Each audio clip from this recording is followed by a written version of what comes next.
What's up, everybody? Welcome to another episode of Cinema Trip Reviews. I'm Wyatt, and today in the show, we'll be talking about Superman. If you haven't already, make sure to like, share, and subscribe. Check us out on Twitter and Instagram at Cinema Trip Reviews.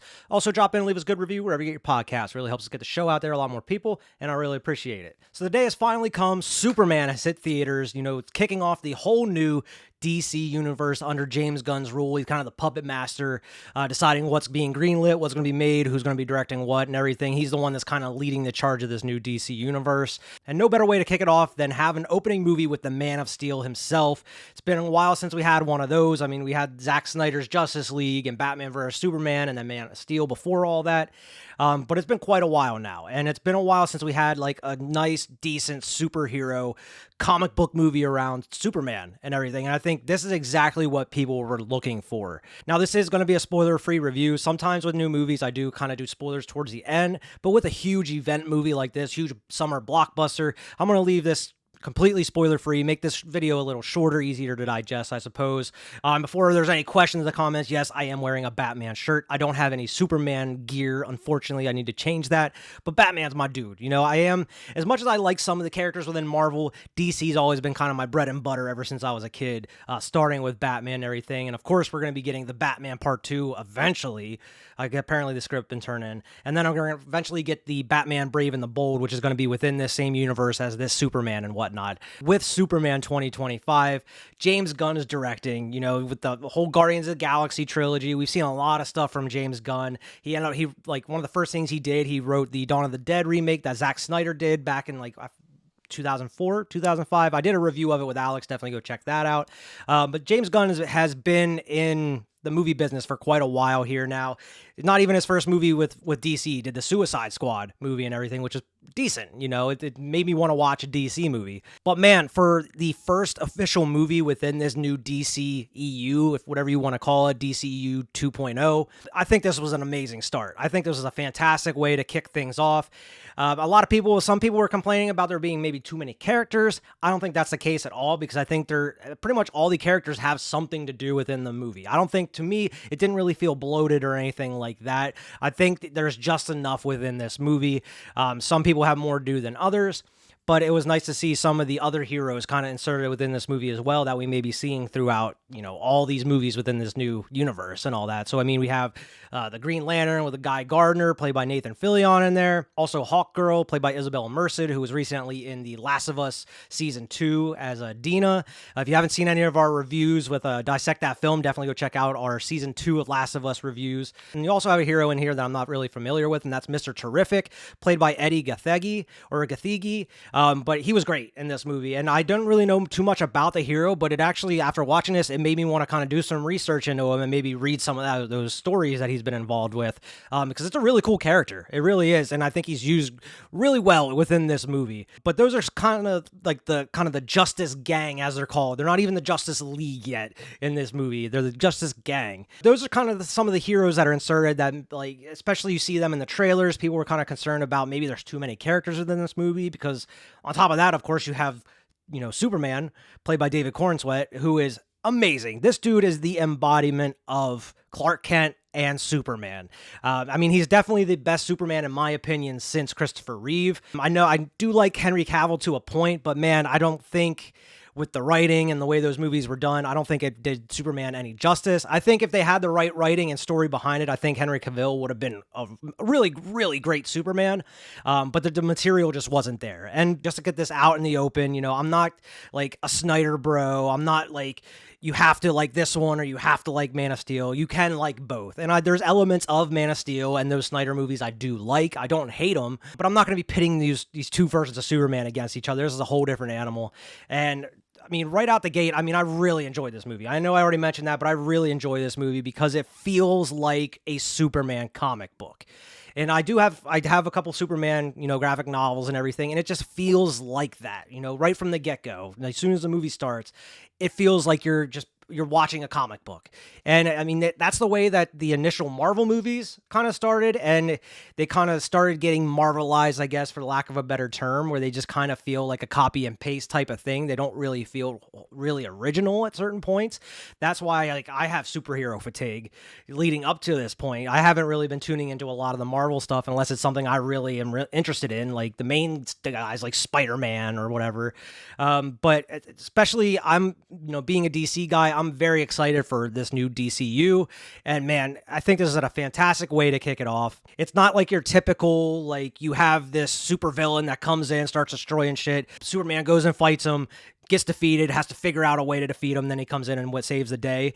There's a lot more to this story than that. It's not your typical, superhero movie. It's very involved. There's a lot of moving pieces within this. This movie is set like 3 years into Superman's career. He's been Superman for 3 years now, protecting Metropolis and all that, which is great. We don't need any other origin stories like that. Batman, Superman, Spider-Man, sort of, all these heroes, we really, we've seen their origin stories through comics and movies so many times. We don't need to see it again. And they do kind of give like a very basic kind of synopsis, like through discussion. So for people that may not know the Superman story, you kind of get that in there, but it's not like direct upfront. Like it doesn't spend 20 minutes showing you the whole origin story. One of the subplots around this movie does involve Superman kind of inserting himself within this foreign war, which kind of mirrors the whole, Israel-Gaza situation. And that's a big plot point of this movie is like,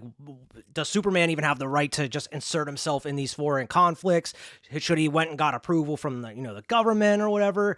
Who is he really representing and everything? And it's a very interesting plot piece that goes throughout the movie, but it's not the main plot piece. It's kind of there throughout the whole thing. It's being talked about, but it's not the main story itself. Lex Luthor is the ultimate hater. He's like Kendrick Lamar out here. I hate the way that you walk, the way that you talk. I hate the way that you dress. Lex Luthor is all-time hater in this movie. And man, Nicholas Hoult, I had some reservations about him being Lex Luthor, even though I like him and some of the other stuff he's done over the past couple years. But dude, he knocks it out of the park in this movie. I can't wait to see how he kind of grows this character going forward. If there is a Superman 2, or else, maybe it's a, some kind of, merge movie at some point. Maybe it'll be Superman and Batman or Superman Wonder Woman or something. Who knows? But dude, Lex Luthor means business in this movie. And he has some of those moments where he can be a little cartoonishly evil.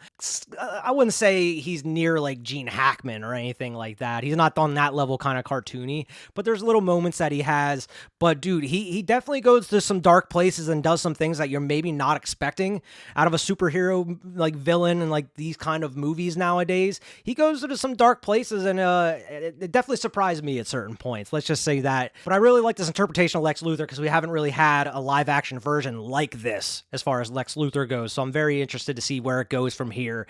If they're going to incorporate some elements from some of the comics, like maybe he becomes president or something at some point. That's not insinuated in the movie at all, by the way.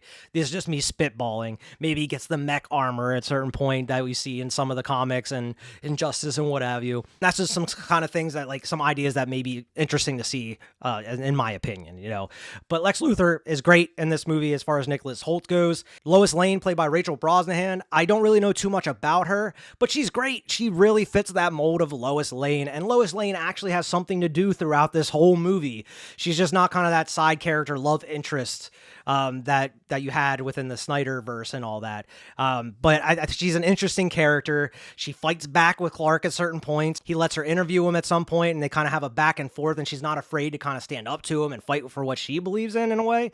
And it's not just with Superman, but with other characters as well. And I really like what they kind of did with her throughout the story. And another character I'm interested to seeing going forward here, Superman, played by David Corenswet. This dude is, like I mentioned, he's the embodiment of Superman. Like when I think of Superman, he fits exactly in that mold as far as him as Superman and Clark Kent goes. He really plays that Boy Scout, do-gooder type character to a T. And I really like this interpretation of Clark Kent and Superman. It really reminds me of that Christopher Reeve Superman from back in the 70s and the early 80s and such. And it's really refreshing to kind of get back to that very like comic booky, bright colors and, characters with personality and not afraid to have fun. type aspect of these movies. The look of Superman is fantastic. I love the, the bright blue and the red. You even have the red underwear, the trunks on the outside, and the yellow Superman symbol on the cape. I think the outfit is amazing. The way he even talks and acts like Superman is fantastic too. I mean, I really thought that they were going to throw in some like swells and like, oh, gollies at certain point, but they didn't. They kind of kept it away from the very kind of corny-ish Superman that you had in the Christopher Reeve Superman, I guess, where he's like, well, that's really swell, Lois. I expected him to say that at certain points, but they didn't. They kind of stayed away from that. But he is like a very down-to-earth, kind of child at heart, Boy Scout type character. Up to this point, throughout these 3 years, they mentioned at the very beginning of the movie, he's never lost a fight until now. So it's really interesting to see how he deals with losing a fight and how he kind of overcomes that throughout the movie and kind of finds himself, because this movie is kind of, I guess you would say, a coming of age, I guess, for the lack of a better term, because this movie is really about kind of Superman finding himself and finding out like who he is and his place in the world. Even though he's been around for 3 years, there's a couple little events through in this movie that has him really questioning, himself and, his role within, Metropolis and, the world in this universe or whatever. It's really interesting because even though he is, a Kryptonian, he's an alien, he's not from this planet, some of the problems that he goes through and some of the ways that he kind of resolves them throughout the movie is very relatable. It has a relatable message to it by the end of it. And it's just really like through the short of it without, doing spoilers and all that. It's like, can we just be kind to people? Like, that's all it is. Just, it costs nothing to be nice and it costs nothing to be kind to people. And I think the world is better for that. And that's just one of the couple messages that it, portrays throughout the movie. And by the end of it, man, it really makes you feel good. It made me feel great. And there was a couple points in this movie that kind of had my jaw dropped and it made me feel like a kid again going to the movies. There's a couple little moments where, man, Superman is just aura farming like crazy, dude. I mean, there's a couple just, off the top of my head, just the one that I really picture is towards the end. There's this fight and everything. And, the sunlight's coming down through the sky and you see all the smoke and you just, as the smoke's kind of clearing, you see Superman just floating there and dude's just aura farming like crazy. And there's just a couple of those shots in the movie that just like give you goosebumps. So like, this is what superhero movies are all about, man. This is what we come to the theaters to see. And yeah, there's a couple of those moments where I was like, that's fucking Superman, man. Like, it is awesome. And I'm just really glad that we're kind of getting back to those comic book movies where you're having fun.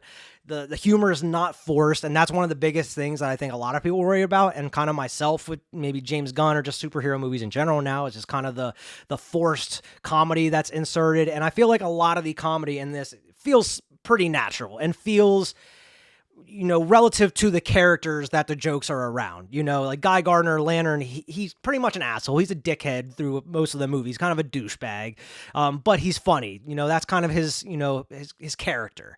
But his jokes are vastly different from everybody else's. And of course, Superman doesn't really joke. That's kind of everybody else. He's just kind of dealing with everybody that's around him and dealing with the problem at hand. But I don't think the humor was really forced throughout the whole movie whatsoever. I think a lot of the humor was earned and felt kind of natural throughout it. Another element I wouldn't say worried about, but kind of a little interested about was the whole Crypto aspect. Bringing Crypto the dog in here. I didn't really know too much about him. I've only read maybe a comic or two with Crypto in it. But it's similar to what I said in like the Jurassic World Rebirth. You have like the kind of the Baby Yoda type character. I kind of assume maybe they're throwing Crypto the dog in here as kind of like to sell toys and market to kids or whatever. But no, Crypto actually has a couple big plot moments within this. And by the end of it, I'm like, yeah, I'm really glad they added Crypto in here, just because of the connection that Crypto has with Superman. And even by the end of it, a couple of the other characters, Crypto doesn't really get annoying by any means throughout the whole thing. It feels like a dog, a very happy, excitable dog that just wants to play all the time and just happens to have superpowers. But Crypto has a lot of funny moments throughout the whole thing. And that was actually an element I really enjoyed of the movie. One of my only real kind of nitpicks was when the movie picks up, it's already after that foreign war that kind of Superman and inserted himself in. It's already past that, so people are talking about it. That's where you kind of pick up the movie from. He's already in the middle of a fight with Lex and his goons. My only real nitpick is like, I wish we would have been able to see some of this stuff. Like, I'm okay with inserting us in the middle of the fight with Lex Luthor and his goons or whatever, Ultraman, I think it was. I'm all right with just being inserted in this fight with Ultraman and Superman. That's fine. But they introduced that big plot point of Superman, inserting himself in that foreign kind of war that's going on. But you never see it happen. It's already happened by the time the movie starts, and then they're talking about it through the whole thing, and then it comes up again, in person by the end of the movie. But like, I wish we would have kind of seen that conflict with Superman going there and all that. Feels like it would have meant a little bit more to the story and that plot point throughout the whole thing. But then again, you add that scene in there, that adds another 10, 15, maybe 20 minutes. Then you have the movie at like almost 2.5 hours long. The movie's already 2 hours long. So I understand maybe they don't want to make it, 2.5 hours, close to 3 hours long. That's fine. It just felt a little weird that you're constantly talking about a plot point we never really got to see. It does some very interesting things here and there and kind of keeps you on your toes and has some twists and turns throughout the whole thing. And it just has so many likable characters. There really isn't too many characters that you don't like, other than like Lex Luthor. You're kind of made to hate Lex Luthor because he's the big bad. He's the fucking hater of Superman. Throughout the whole movie, you really get introduced and you really start bonding and liking these characters. Superman, the title character, I always liked Superman, but after watching this, and I've read some comics and all that, like, I think I'm growing to become like a Superman fan. And I really like the Christopher Reeve movies, like the first couple. I like bits and pieces of Man of Steel and Batman and Superman and whatnot. But Superman as a character, the comics mixed with this movie, I think has really grown kind of my love for that character. And I'm very interested to see what James Gunn and the student DCU goes forward with this Superman, or how they incorporate him in there. I like that James Gunn doesn't want to do that copy and paste formula. He's only going to make movies that are original and that do something different and that people want to watch. He's not going to make it kind of bland and mediocre. Hopefully that's the case. Well, we haven't seen any of these other movies that are coming out yet, but I'm holding up hope. I'm not even cautiously optimistic. I'm just optimistic going forward with this after this, because this was such a good jumping off point for this whole DC 2.0 type thing. Even Jimmy Olsen is a great character in this movie, and you haven't really seen him too much in any of these live action adaptations. Some a little bit in the Christopher Reeve movie. Jimmy Olsen gets popped in the head in the Batman vs. Superman right at the very beginning. You don't really get to see any of him.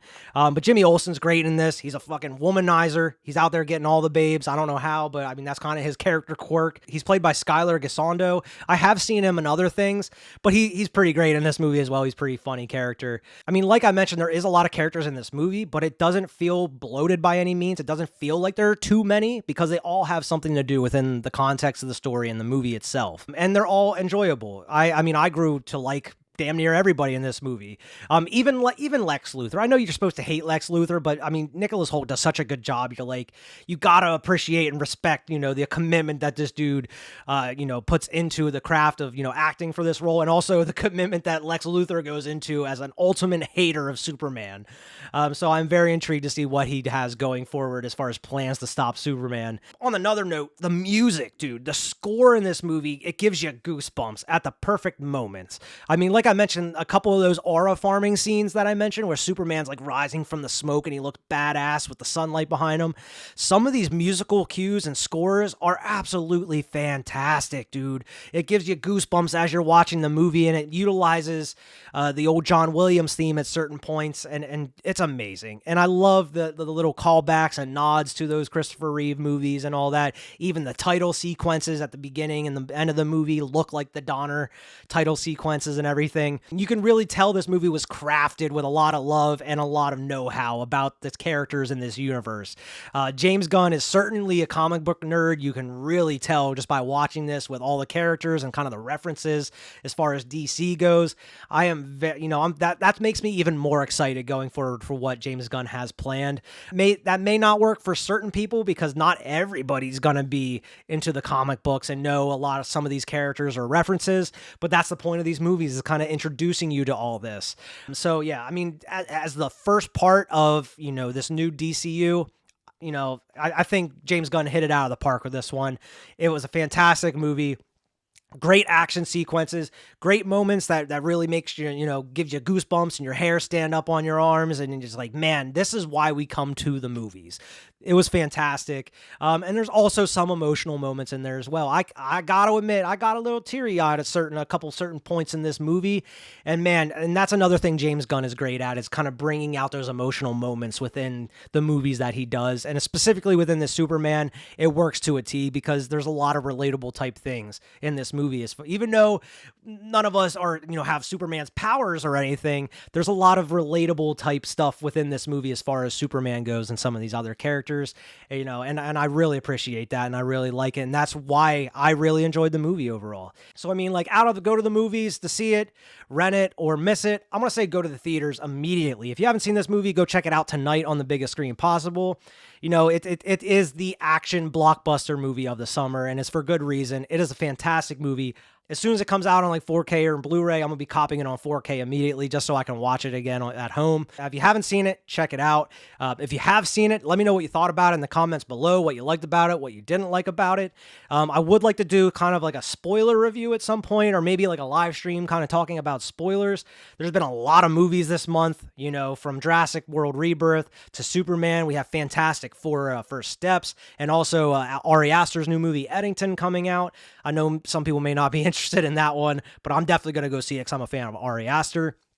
So I'm going to have reviews for all of those. So maybe like at the end of the month or the beginning of August, maybe I'll do a live stream so I can kind of sit down and talk about all the spoilers with all these movies, because most of these little, out of theater type, reviews that I do, like fresh reviews, I try not to give too many spoilers. So maybe I'll do like a live stream or like a official spoiler review with a guest at some point. But that is a review for this week. Make sure to like, share, and subscribe. Go check us out on Twitter and Instagram at CinemaTripReviews. Also drop in and leave us a good review wherever you get your podcast. Really helps the show get out there a lot more people, and I really appreciate it. I'm Wyatt, and this is Cinema Trip Reviews, and I'll see you next time.